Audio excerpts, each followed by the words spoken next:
Hey, how's it going? What's going on? My name is Dave.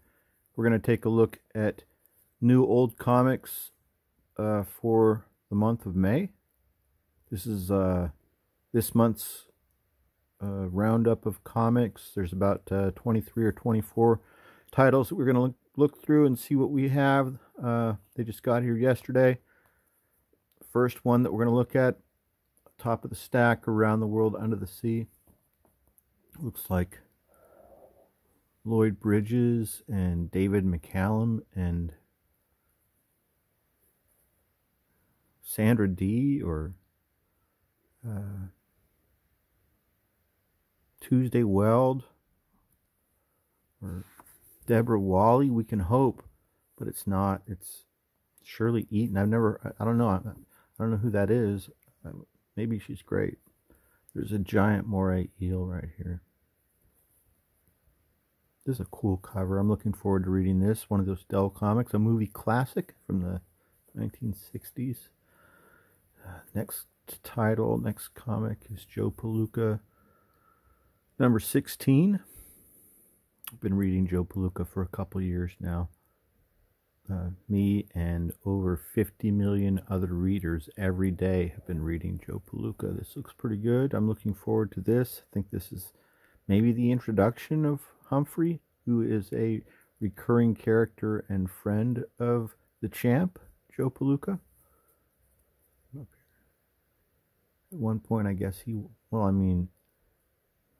they're saying that he's America's most famous comic hero. So that looks good. Did I mention this is the month's stack of comics that got here this week? These will be all the comics that I will purchase for this month. I have a budget and a method that I use, and I enjoy doing how I do it. But for the most part, every comic that we'll be looking at today is right around the same price as a new comic that you could buy at a comic book shop if a new comic was as good as these old comics. So like, for example, this awesome Hanna-Barbera Cave Kids from the early 60s that was 12 cents originally, that has an awesome pin-up on the back. This is like $3.99. So see what I'm saying? See what I do here? So that's what I do. Because I no longer buy my comics at the comic shop, and I wouldn't want to give them my business anyway. I buy comics over the internet, and I buy them at a low cost for the most part. So this is like my month's worth of comics. Mixed in here, though, are what I call cheat days. Just like in like dieting or bodybuilding, it's nice to build in to the system a breaking points. So I leave space for one or two comics that are a little bit more expensive, just like back in the old days I might have bought a magazine or two, or maybe even like a compilation or graphic novel. So this is like the same price as one of those type splurges that I used to have in the old days. This is Conan the Barbarian number 6. I've never owned that, and I'm looking forward to rereading it. I've only read it in reprints. Now I've got an original copy. One of my favorites is Walt Disney's Comics and Stories with Donald and the Kids. That's going to be good. This looks interesting. It's another Dell. You notice I like Dell comics a lot. I do. Bugs Bunny in Prisoner of the Vikings. This looks like it's going to be good.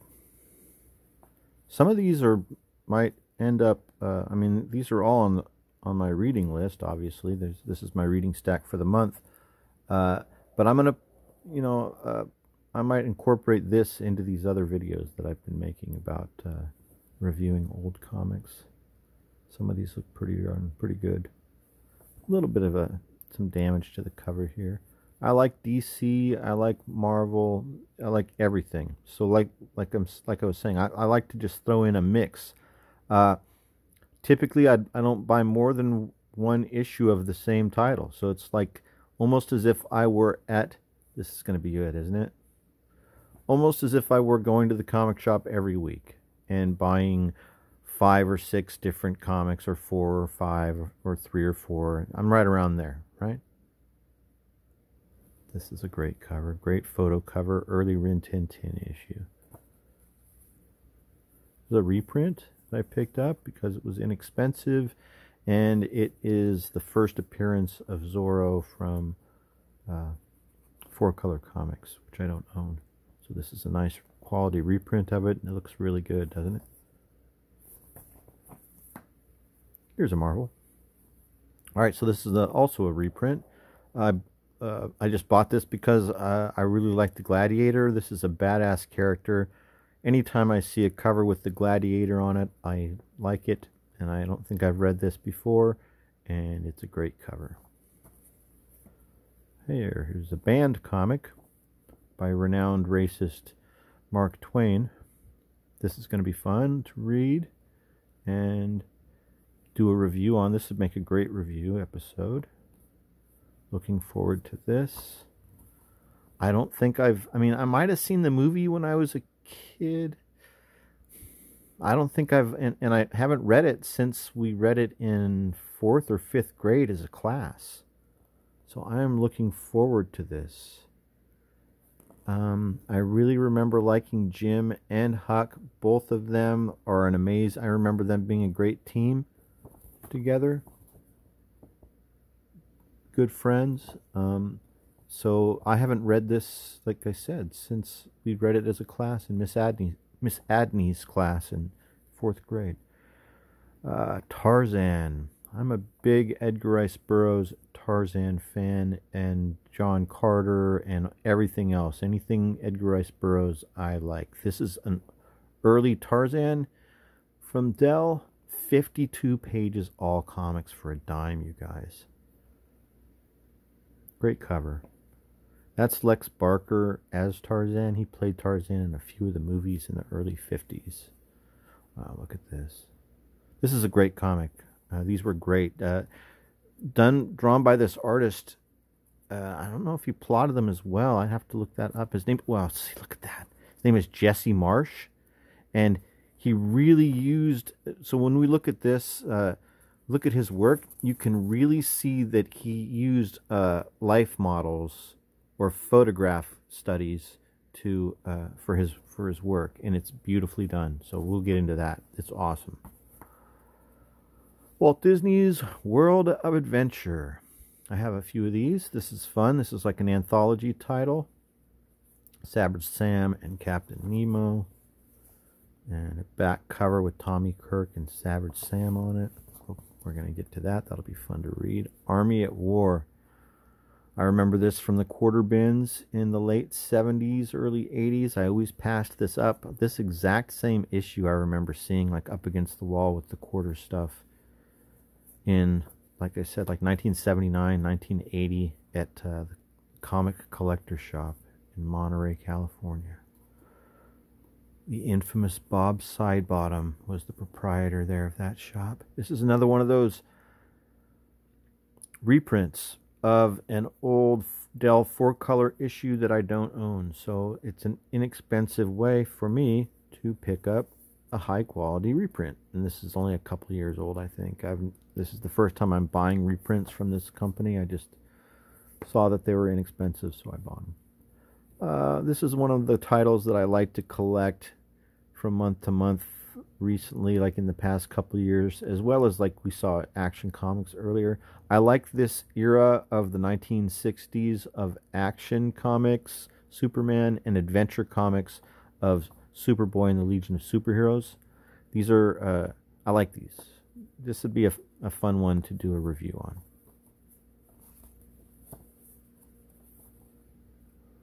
Task Force. New and improved Task Force. It's a game. Huh. Andy Panda. So I collect, first of all, in my older years, I have discovered a renewed interest towards funny animal comics. And also, I've noticed, like when I was younger, I would only read Marvel. And then I started mixing in the DC in there, and and stopped being such a snob and started reading DC comics. But then now I'll try anything and everything. I like a feeling of reading all this different stuff. So anyway, I collect comic books with food-themed covers because I have a wall of food comics in my kitchen. So this is a part of my collection. I have obviously more food-based comic books than I do have wall space, but this is a cool one to add to my collection of food comics. This is another one of those, but it's also another one of those reprints, and it's the Ant and the Aardvark. It's a cool food cover, but since this is a reprint, I probably won't include this in, I would never put this up, but it is a really cool cover.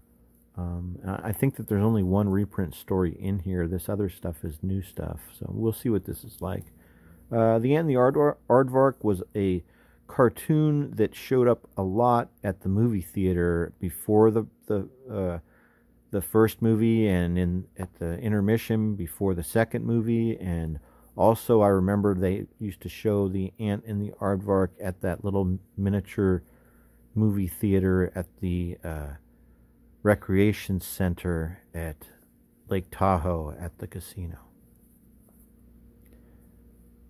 Marvel Presents. That's where I first saw a lot of stuff. That's where I first saw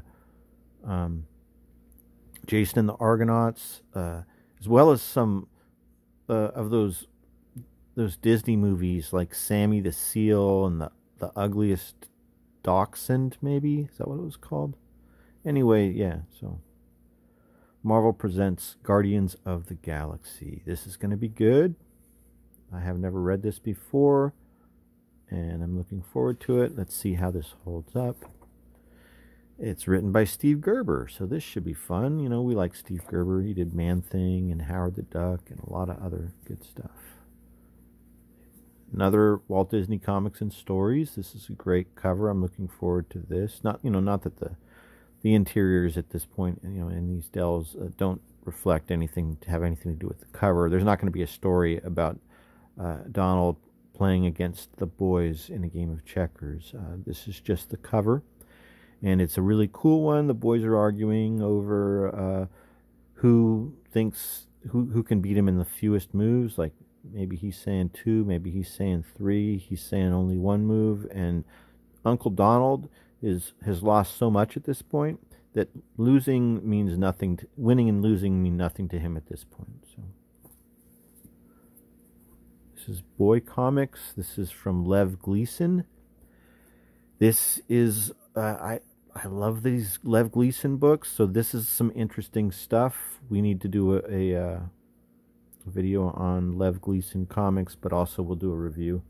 So I like, Lev Gleason put out 3 titles that were, that were mainstays, that were popular titles.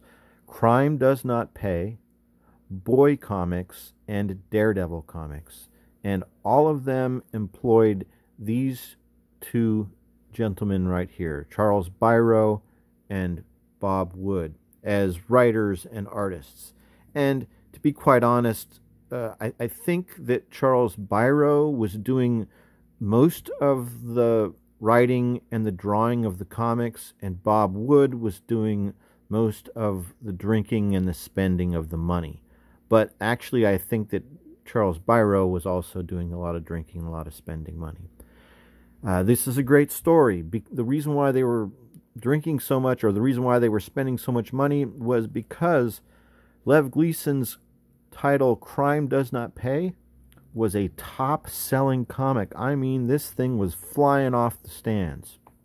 It was very popular, very popular.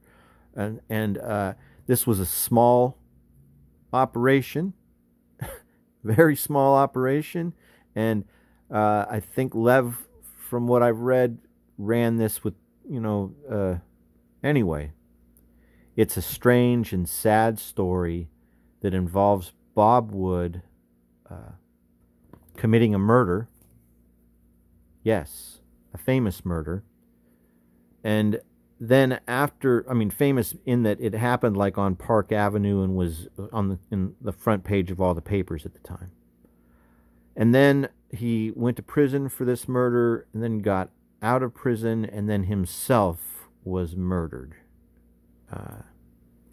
Yeah, interesting stuff. So after Crime Does Not Pay became so popular, I don't know why I'm talking so much about this. I guess to explain what this is all about, what Boy Comics and Daredevil were about. So Lev Gleason, I think, after Crime Does Not Pay was asked to tone it down a bit by the you know, the what do you call it, the comic collector's code, not the collector's code, what is it, it's the this little thing right here, the code, the Comics Code Authority. So this comic doesn't have a code on it. I'm noticing that. But at any rate, so both Daredevil and Boy Comics were like, they had child heroes. Like Boy Comics, your hero here is like a teenager, and his name is Crime Buster, and his sidekick is a monkey named Squeaks. And this guy's a bit of a badass. Actually, not a bit of, he's a total badass. And he he stabs people, he beats people with baseball bats, he shoves people out of moving vehicles. He's an orphan who is he's a teenage Bruce Wayne without the costume. He is an orphan who is a crime fighter avenging his parents with some, I don't know, it's very hard to explain. He runs around in a hockey jersey with a big C on it. It's good stuff. So what I was saying was, so Crime Does Not Pay was asked to tone it down. So Lev Gleason and Charles Biro start doing these books where there's a heavy moral and ethical twist at the end of each story. Just similar to Crime Does Not Pay, except they have kids in them. And I mean, stuff happens.